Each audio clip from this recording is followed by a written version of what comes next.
প্রত্যেক নারী এক একজন রাজা, এবং রাজাকে যে কোনো কঠিন পরিস্থিতিতে রক্ষা করেন বিশ্বস্ত মন্ত্রী।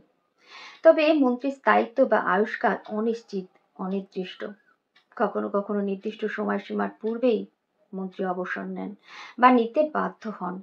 ঠিক তখন রাজা কি করবেন বলবো, তবে তার আগে বলি, সেই প্রতিটি নারী, অবশ্যই সেই প্রতিটি নারী যারা নিজেকে রাজা মনে করেন, স্পেশালি তাদের জন্য এই গল্পটি শুনুন।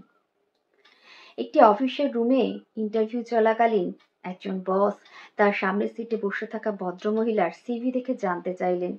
বললেন, এই চাকরির জন্য আপনি কত টাকা স্যালারি আশা করেন? মহিলা কনফিডেন্সের সাথেই বললেন, অন্তত 50,000। বস দ্বিতীয় প্রশ্ন করলেন, বললেন, খেলাধুলোর প্রতি আপনার আগ্রহ আছে? মহিলা বললেন, হ্যাঁ, আমি দাবা খেলা পছন্দ করি। বস হাসি মুখে বললেন, দাবা তো ভীষণই ইন্টারেস্টিং খেলা, একই সাথে মজারও। তো দাবার কোন গুটিটি আপনার সবচাইতে বেশি প্রিয়? মহিলা খুশিতেই বললেন, মন্ত্রী। বস বললেন, মন্ত্রী? মন্ত্রী কেন? ঘোড়ার চাল তো বেশ ইউনিক, সকলের চাইতে ভিন্ন। মহিলা বললেন, হ্যাঁ, একদমই। ঘোড়ার চাল সবার চাইতে আলাদা, আকর্ষণীয়। তবে ঘোড়া কেবলমাত্র একটি চালেই চলতে পারে, যেখানে মন্ত্রী চাইলে তির্যক চলতে পারে, সোজাও চলতে পারে, আবার প্রয়োজনে ঢাল হয়ে রাজাকে রক্ষাও করতে পারে। মন্ত্রী সর্বগুণ সম্পন্ন। মহিলার এই উত্তর শুনে বস মুগ্ধ হলেন। বললেন, বেশ, রাজার প্রতি আপনার দৃষ্টিভঙ্গি কেমন? মহিলা নরম সুরে বললেন, দাবার চালে রাজা ভীষণই দুর্বল, আমার মতে সবচাইতে দুর্বল। কেননা সে নিজেকে রক্ষা করার জন্য কেবলমাত্র একটি পদক্ষেপই নিতে পারে। বস আবারও মুগ্ধ হলেন, উৎসাহের সাথে বললেন, আচ্ছা, দাবার কোন গুটিটির সাথে আপনি নিজেকে তুলনা করবেন? মহিলা দৃঢ় কণ্ঠে বললেন, অবশ্যই রাজা।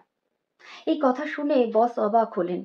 বললেন, আপনার মতে তো রাজা দুর্বল, তারপরেও আপনি নিজেকে রাজা বলছেন? মহিলা হাসি মুখে বললেন, আসলে বাস্তবেই আমি একজন রাজা। আমার মন্ত্রী ছিলেন আমার স্বামী, তিনি আমাকে সবসময় রক্ষা করতেন, তবে তিনি আর এখন আমাদের পাশে নেই। এই কথা শুনে বস ক্ষণিকের জন্য স্তব্ধ হয়ে পড়লেন। বললেন, চাকরির প্রয়োজনীয়তা বলুন। মহিলা জল ভেজা চোখ নিয়ে বললেন, আমার মন্ত্রী চলে যাওয়ার পর এখন আমাকেই মন্ত্রী হয়ে সংসার সন্তানদের দায়িত্ব পালন করতে হবে। গোটা রুম নিস্তব্ধতায় ভরে গেল। করতালি দিয়ে বস বললেন, আপনার প্রয়োজন যথার্থ, আপনি একজন সাহসী নারী, আপনার জন্য শুভকামনা।